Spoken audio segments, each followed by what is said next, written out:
Welcome back to Creating Cooperative Kids. I'm your host, Bill Corbett.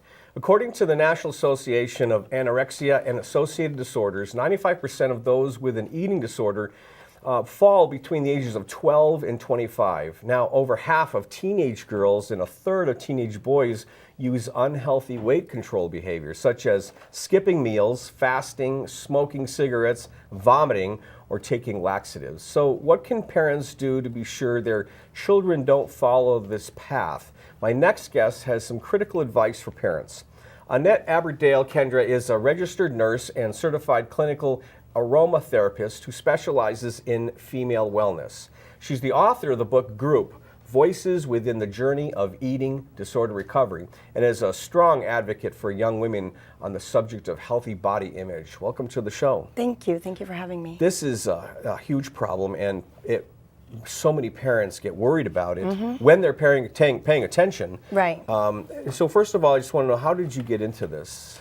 Women's issues have always been something of interest to me. And actually, when I was back in college, I had an instructor that taught us about eating disorders. And I've just kind of, during that time, knew of girls that had problems, knew a few people back home that had problems, and started piecing it all together and became very interested in the complexity of the disorders themselves and the treatment that goes into it.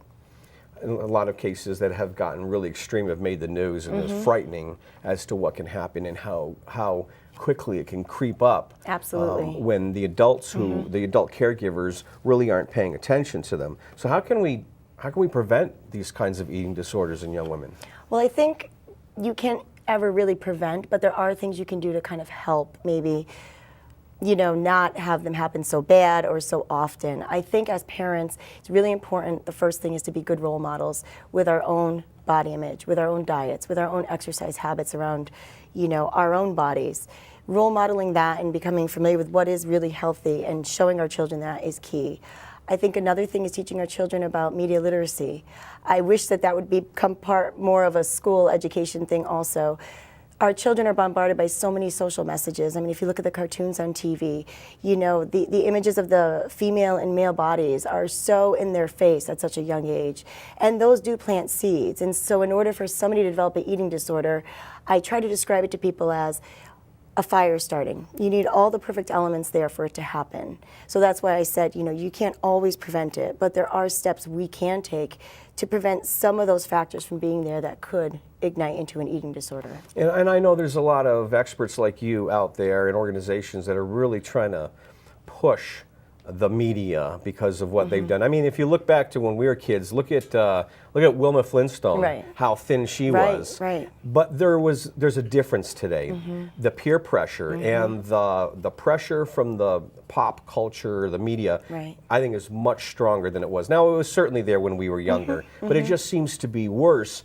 And peer pressure in itself is something that is so difficult for parents to battle. Absolutely. And that's why you're saying parents have to at least create a foundation of a good model. Yes. And make sure that we educate their young women. And and I said in an earlier segment that teenagers seem to have develop an allergy to the parents. Well, that means you might need to call on help from somebody outside the immediate family to educate them, right?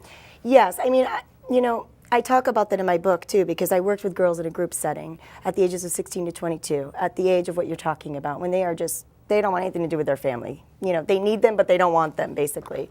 And in doing that, you know, as a parent, you're planting seeds in your children all the time. So even though they may be pushing you away, letting them know unconditionally that you care about them. If there are concerns that you see, maybe they're spending more time in the bathroom, maybe their diet's changed, you know, maybe they're only eating yogurt for their 3 meals, you know, confronting them and letting them know that you care and that you're there and you notice something is different, that is vital and critical, even though they may be resistant to it at the time. And I noticed that your book is like a dialogue. Yes. So it would seem, rather than just having the book speak to or speak at the readers, you've got it almost like it's an ongoing dialogue. And I think what happens and what's really powerful about this style of the book is when you're reading it, you see yourself in one of these roles. Yes. And if you have the roles of the teen girl, and she might be more likely to kind of absorb the message Absolutely. rather than if it's just a textbook, right? And that's exactly part of the reason. I did a lot of research before writing the book from a lot of the girls that were in the group, wanting to know what is it you think could help you, what would be most valuable. And the dialogue works because I actually invite the reader to become the 6th member of the group, because there is such a deficit of groups around the area for issues such as this. And the dialogue is also beneficial for what you said. You know, when somebody's in crisis, reading a self-help book can just be too much. Their head is so full of their obsessive thoughts about their calories, you know, their weight, what they ate yesterday, what they're going to eat next. And what happens is when you read the book, it reads like a story. So you can plant healthy seeds so that when they are ready to look towards recovery, they've already learned a little bit. Now there's a general practice out there that girls want to be thin, they want to make sure they look good. I think, unfortunately, they're comparing themselves to what they see in the magazines, unfortunately. But what are some warning signs that you might bring up or suggest to parents? How do they know the difference between just dieting and trying to eat healthy and going too far? Well, I think the most important thing, if you see any changes in your child's behavior when it comes to dieting, exercise, maybe spending more time in the bathroom, and again, like I said, diet choices, to be very aware that don't take them lightly. Don't just assume it's because they just want to stay thin or because they're just trying to be more healthy. Do not take that for granted. Talk to them about it. Really talk to them. And like I said, some may come to you and say, I don't know what I'm doing. I don't feel right. Others may be like, you know, I don't know what you're talking about. You're crazy. Leave me alone.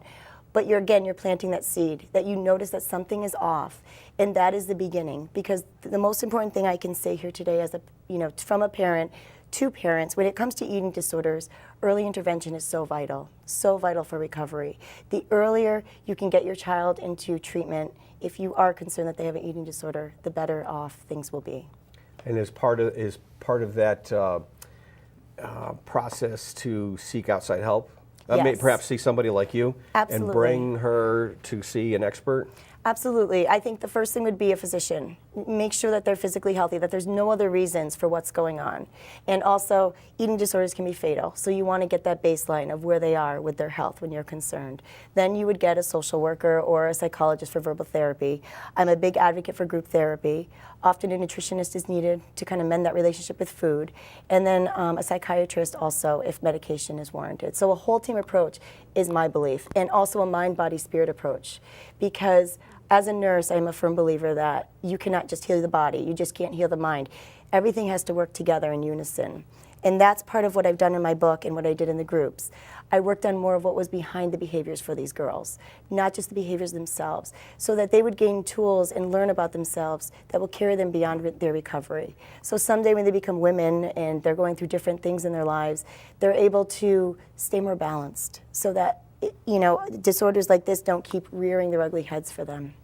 I think it's so important for parents to stay engaged what their teenager is, or preteen, tweens as we call them, what's going on in their lives, because I know one family had a teenage girl came home and decided she was not going to eat all this food, and when she later revealed it was because of one of her favorite band leaders had claimed, who was an adult by the way, who made this claim that he wasn't going to eat meat and all these other fattening foods. So because they treat the bands in the music industry with royalty, they're so quick to do what they're doing. Absolutely. And while that might have a good intention in the beginning, it can really go off track or really quickly. And that's the thing. What's behind eating disorders is basically a lack of control. These young girls feel that something is out of control in their life, whether it's peer pressure, whether it's a divorce from their parents, whether it's a death, whatever it may be. And so they're looking for control in their life, and they're using food or the lack of food